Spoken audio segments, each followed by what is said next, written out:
Well, we're here tonight live in Peterborough. Now, in political terms, Peterborough is fascinating. Go back to about 1970 and you'll see it's Labour, Tory, Labour, Tory, Labour, Tory. And that's been the case for the last few elections too. It is currently held by Paul Bristow, a Conservative Member of Parliament. But it's one of those seats, whichever way Peterborough goes, it's likely that's the way the country will go too.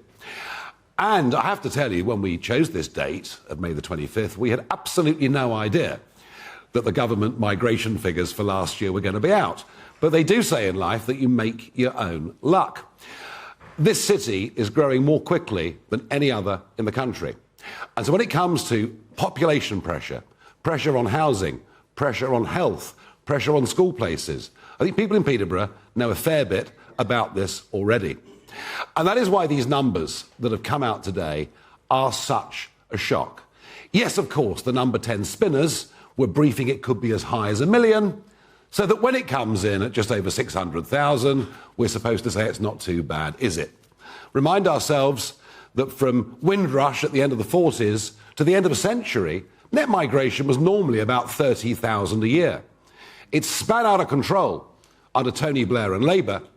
But then we had David Cameron in 2010 promising us net migration of tens of thousands a year.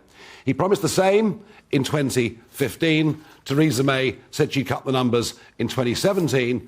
And Boris Johnson in 2019 talked about an Australian-style point system, which we all took to mean it'd be very tough to get in. You'd have to bring your own health insurance with you. And the whole idea was to control immigration.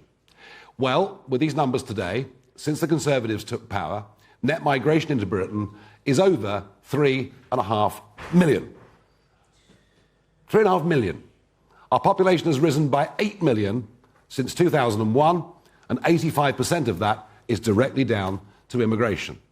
Nobody on GB News or anywhere else is not saying that vast numbers of people that have come have been great people and actually wanted to work, unlike the 4 million British people who are being paid unemployment benefit and don't seem to want to work.